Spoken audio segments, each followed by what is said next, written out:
क्यों जाने माजी কোথায়? আজ নবরাত্রি শুরু হয়েছে, সেও নিশ্চয়ই মন্দিরে গেছে সবার সাথে।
నీ నాట్యం చాలా బాగుంది.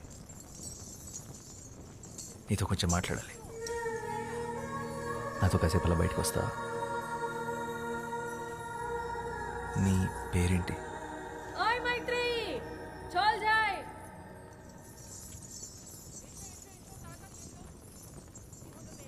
మైత్రి.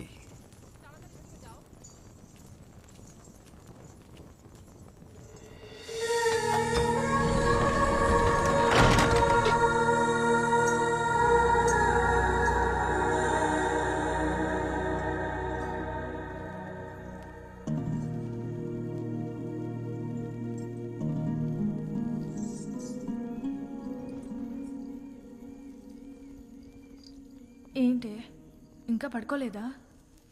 ఏం ఆలోచిస్తున్నావు? శశి, ఇందాక ఏమైందో తెలుసా? నన్ను ఒకతను తనతో పాటు బయటికి రమ్మని అడిగాడు. బయటకంటే? పూర్తి బయటికి, గుడి బయటికి. నిజంగానా? అవును. మరి వెళ్తున్నావా? ఏంటే వెళ్ళేది? మనం ఎవరో తెలీదా? ఆయన ఎంత ధైర్యం అలా అలా అడుగుతాడు? మనం కూడా మనుషులమే అనుకొని అడుగుంటాడులే పాపం. అయినా నేను నీ స్థానంలో ఉండుంటే అట్నుంచి అటే వెళ్ళిపోయేదాన్ని. వెళ్తావు? ఎందుకు వెళ్ళవు? మనం ఇలా మాట్లాడుకున్న విషయం ఎవరైనా విన్నారంటే కాళ్ళు వెరగొట్టి కూర్చోపెడతారు. నోరు మూసుకొని పడుకో.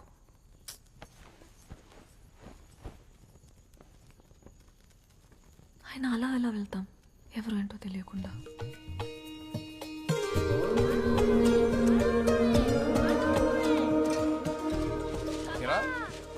కలకత్తాకి వెళ్ళాలన్నా రాయాలన్నా అర్థం లేరా? తొందర ఉంది. దేవీ నవరాత్రులు అవని. నీకెప్పటి నుంచి దేవి మీద ఇంత భక్తి? భక్తి కాదురా,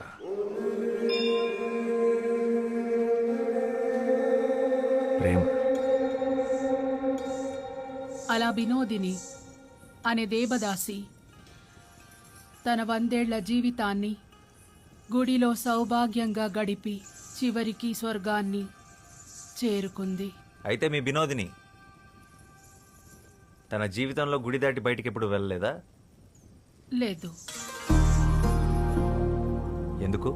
ఒక దేవదాసి దేవుడి సన్నిధి దాటి బయటికి రాకూడదు, అది శాస్త్రం. ప్రపంచం అంతా దేవుడి సన్నిధే కదా, బయటికి వస్తే తప్పేంటి? పాపం వినోదిని మీ దేవుడు సృష్టించిన ఈ అందమైన ప్రపంచాన్ని చూడకుండానే వెళ్ళిపోయింది. 100 ఏళ్ళు దాసిలా కట్టుబాట్లతో బ్రతకడం కన్నా ఒక్కరోజు స్వేచ్ఛగా మనిషిలా బతుకుంటే బాగుండు.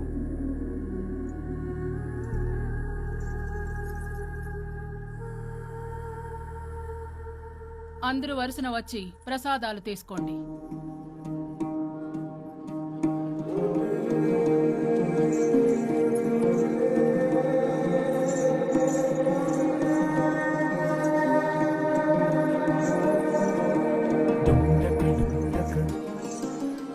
రాత్రి 10 గంటలకి దక్షిణ ద్వారం. నీకోసం ఎదురు చూస్తుంటాను.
వెళ్ళిపోయి ఉంటావు అనుకున్నాను.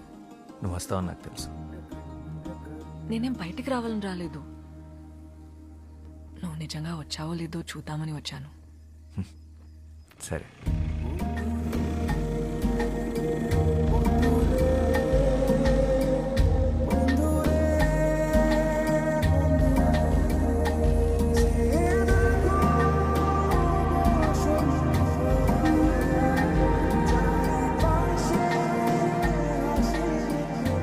కదా?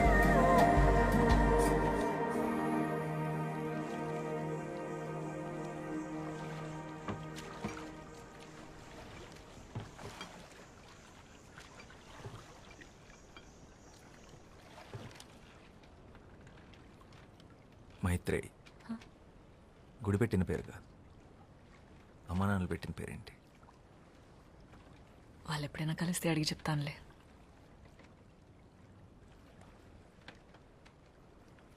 అవును, తెలుగు ఎలా వచ్చు? ఆంధ్ర గురువుల దగ్గర కూచిపూడితో పాటు తెలుగు కూడా నేర్చుకున్నాను. తెలుగే కాదు, భరతనాట్యంతో పాటు తమిళ్, మోహినియాటంతో పాటు మలయాళం, ఒడియా, అసామీస్, సంస్కృతం కూడా వచ్చు. పడవ నడపడం వచ్చా? రాదు. నేను నేర్పుతాను, పట్టుకో.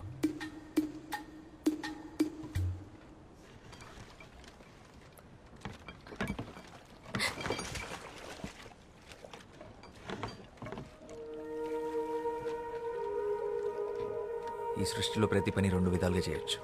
ఒకటి భయంతో, రెండు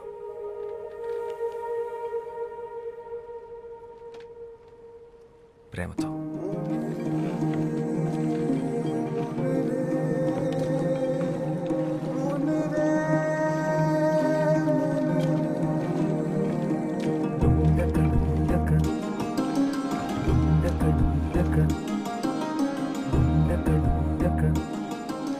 నువ్వు నాట్యం చేస్తావే అలా.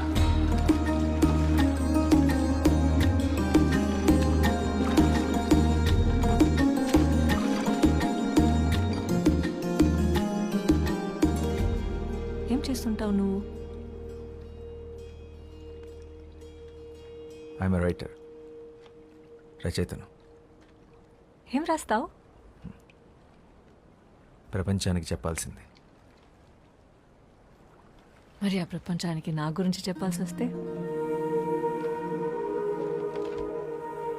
పాలబుగ్గలు, పసిడి చాయన పసుపు పూతగా వించిన తను, భయంతో బెదిరే పసిపాప కన్నులు, తెరచాప వంటి కురులు, శరీరం ఒక గుడి శిల్పం, నాట్యంలో నెమలి, కన్న ప్రేమని కూడా ఎరగని కన్యత్వం,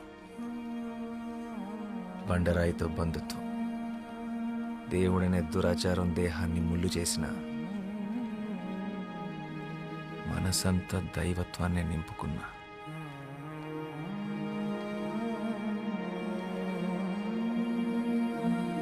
అమ్మో, తెల్లవారిలా ఉంది. నేను వెళ్ళాలి, నన్ను తీసుకెళ్ళండి.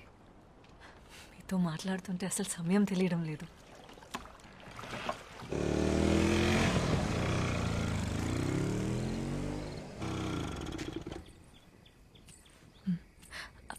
అవును, నీ పేరేంటి?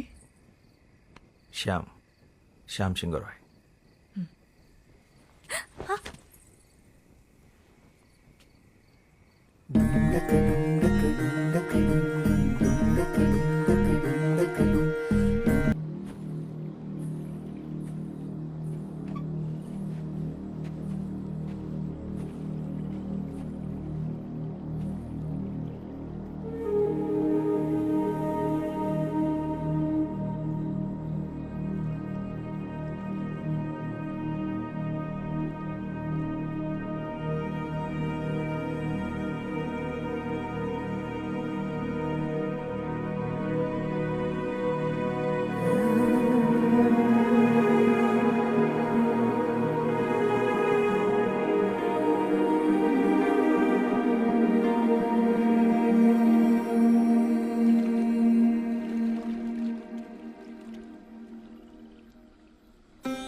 నాతో వచ్చేసే రోజే.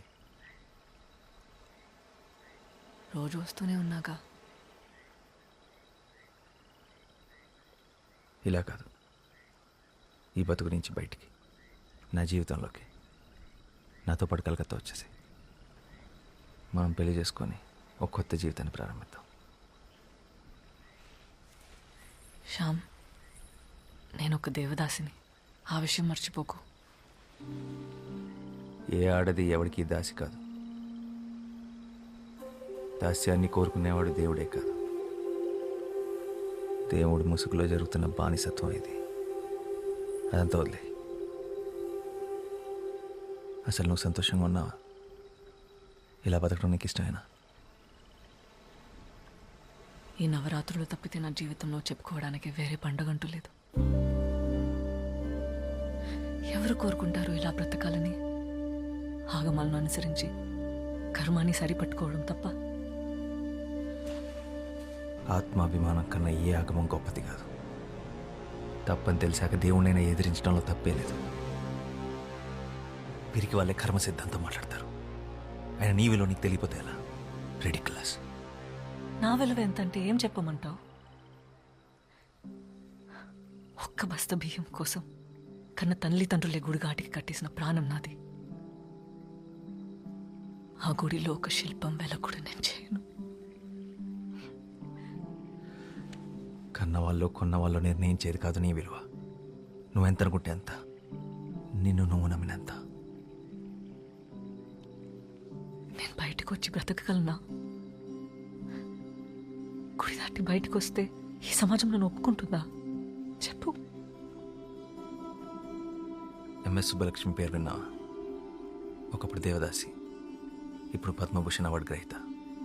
భరతనాట్యంలో భారతదేశంలోనే అతి గొప్ప డాన్సర్ బాల సరస్వతి. దేవదాసి కుటుంబానికి చెందినదే. ఎముకలతో నిండిన ఈ దేహాన్ని నదిలా కదిలించగల నాట్యకళ నీలో ఉంది. నీకు నేనున్నాను, ఉంటాను. నీకు నచ్చినట్టు నువ్వు బతుకు. ఎవరికి భయపడాల్సిన అవసరం నీకు లేదు. రేపు విజయదశమి, నీకోసం ఎదురు చూస్తుంటాను. ఈ నది దాటితే మన కోసం మరో ప్రపంచం ఎదురు చూస్తుంటుంది.